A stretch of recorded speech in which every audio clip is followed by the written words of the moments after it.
내일 청문회에는 이종섭 당시 장관과 박정훈 당시 수사단장 말고도 임성근 당시 해병대 1사단장, 유재은 법무관리관 등 군 쪽 핵심 인물들이 대거 출석합니다.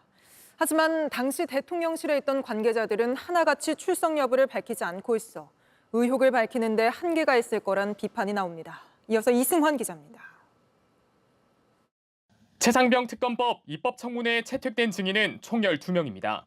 이 가운데 이종섭 전 국방부 장관과 박정훈 전 해병대 수사단장, 임성근 전 해병대 1사단장, 유재은 국방부 법무관리관 등 4명은 출석하겠다는 의사를 밝혔습니다. 신원식 국방부 장관은 해외 출장을 이유로 불출석한다고 밝혔습니다.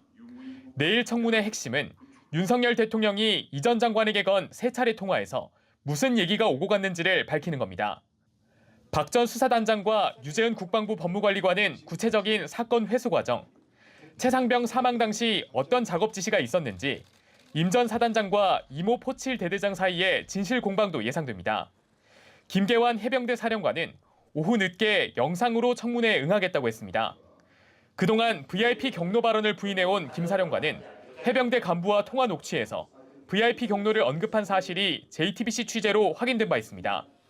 하지만 증인들은 수사나 재판이 진행 중이란 이유를 들어 제대로 된 답변을 하지 않을 가능성이 큽니다. 또 이시원 전 대통령 비서실 공직기강 비서관, 임기훈 전 국방비서관 등이 불출석할 경우 대통령실 개입 여부를 밝히는 데도 한계가 있을 것으로 보입니다. 민주당은 내일 법사위에서 청문회를 마친 뒤 최상병 특검법을 의결할 계획입니다. JTBC 이승환입니다. 오늘도 전국 대부분 지역이 매우 더웠는데 제주에는 장마가 시작돼 종일 강한 비가 쏟아졌습니다.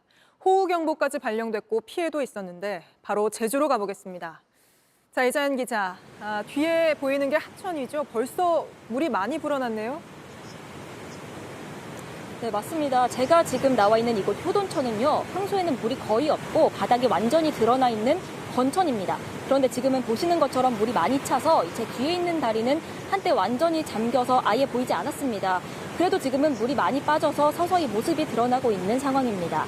그리고 물살도 많이 세서요, 가까이 다가갈 수 없게 출입이 통제돼 있습니다. 지금 종일 장대비가 내리다가 지금은 비가 거의 그친 상황입니다. 추자도를 제외한 제주 전역에 발효됐던 호우경보는 오후 늦게서야 해제가 됐습니다. 오늘 하루 내린 비 서귀포에만 220mm가 넘습니다. 역대 2번째로 많은 일강수량입니다. 네, 그렇게 비가 많이 내렸으면 피해는 없었습니까? 어제 제가 돌아봤을 때요, 물 잘 빠지게 하려고 배수구를 청소하느라 바빴는데 그렇게 대비를 했는데도 한꺼번에 많은 비가 왔기 때문에 카페나 창고 곳곳이 침수가 됐습니다. 또 제주에는 바람도 강하게 불었습니다. 강풍과 풍랑주의보가 발효가 됐습니다. 제주공항을 오가는 비행기들도 줄줄이 지연이 되면서 공항에는 평소보다 사람들이 많이 몰려서 붐볐습니다. 또 진도로 가는 배를 비롯해서 가파도나 마라도를 오가는 이 여객선도 운항이 취소됐습니다. 제주와 달리 오늘 다른 지역들은 무척 더웠죠? 네, 맞습니다. 경기도 대부분이 35도가 넘어서요. 일부 지역에는 폭염경보도 발효가 됐습니다. 많이 더웠던 수도권과 중부지방에서는 시민들이 그늘과 물을 찾아서 모여들었습니다. 잠시 얘기 들어보겠습니다. 집에는 답답하지. 계속 에어컨 틀어야 돼요, 집에서는. 그러니까 나오는 거지. 7, 8월에는 얼마나 더 더울라나 지금 걱정도 되고 그러니까. 네, 중부지방과 전북은 내일도 체감온도가 33도 안팎까지 올라서 여전히 덥겠지만요.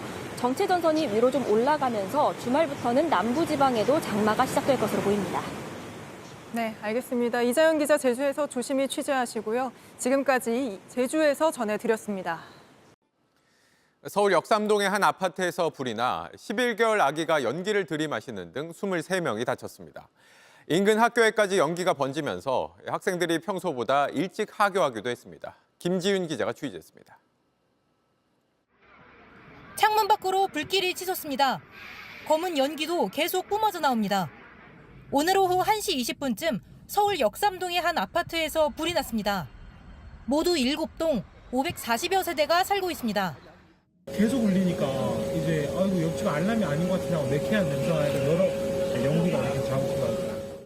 불이 났던 아파트 앞입니다. 불이 시작된 10층 유리창은 전부 깨졌고 아파트 외벽은 꼭대기까지 까맣게 그을렀습니다. 불은 3시간 만에 꺼졌지만 23명이 다쳤습니다. 5개월, 11개월 된 아기는 연기를 흡입했고 불이 난 집에서 구조된 50대 에어컨 수리기사는 양손에 화상을 입어 병원으로 옮겨졌습니다. 저희가 이제 출동을 했을 때는 열기가 대단했었다. 진입이 조금 힘들었다. 1층으로 대피하지 못한 14명은 옥상에 대피했다가 구조되기도 했습니다. 연기는 인근 학교까지 퍼졌습니다. 학교에서 연기 냄새가 많이 났고 머리가 어지러웠는데 그 4시쯤에 학교에서 방송이 와가지고 조심하게 학교하라고. 평소보다 일찍 집으로 돌아가기도 했습니다. 아빠 뒤집어 쓰고 싸는 새끼야. 너 뒤집어 쓰고 막 난리 났어. 소방당국은 내일 경찰과 합동 조사를 통해 정확한 화재 원인을 조사하기로 했습니다. JTBC 김지윤입니다. 돈가스 가맹점 매출을 놓고 백종원 대표의 더본코리아와 가맹점주들이 서로 녹취를 공개하며 공방을 벌이고 있습니다. 본사는 점주들이 1억 주면 조용히 있겠다고 했다. 점주들은 본사가 매출 3천만 원 넘을 거라고 했다. 서로 목소리를 높이고 있는 겁니다. 정혜성 기자입니다. 정윤기 씨가 서울의 연돈 볼카츠 가맹점을 낸 건 지난 2022년 7월. 한 예능 프로그램에 소개돼 큰 화제를 모은 이후였습니다. 하지만 적자를 보는 달이 이어졌고 이제 직원 없이 혼자 일하고 있습니다. 배달 플랫폼 배달 피까지 따지면은 한 30%, 로열티까지 포함해서 50% 언더. 임대료 내고 전기세 가스비 내고 그러면 통장에는 이제 한 50만 원. 일부 점주들은 본사가 가맹점을 모집할 때 매출 등을 부풀려 얘기했다며 단체 행동에 나섰습니다.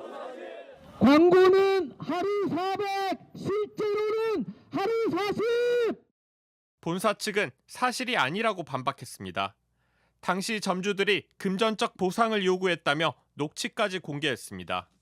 그러자 점주들도 당시 본사 관계자의 녹취를 공개하며 재반박에 나섰습니다. 홀 매출만 한 3,000에서 3,300만 원 정도를 하고 있고 제가 보통 영업적으로 설명을 드릴 때는 3천만 원으로 해요. 수익률도 언급합니다. 그리고 인건비 점주님 하고 해서 한 500에서 600만 원 정도 잡으면 보통 600만 원 정도 남습니다. 20% 정도. 가맹사업법엔 예상 매출액 등 정보를 허위로 제공하면 처벌하는 규정이 있습니다. 더본코리아 측은 해당 녹취에 대해 일부 점포 사례를 들었을 뿐 매출액 등을 보장한 건 아니었다고 해명했습니다. 양측의 진실 공방이 이어지는 가운데 결국 결론은 공정위 조사로 가려질 걸로 보입니다. JTBC 정혜성입니다. JTBC 뉴스를 시청해 주셔서 고맙습니다. 저희는 저녁 6시 50분 뉴스룸에서 뵙겠습니다.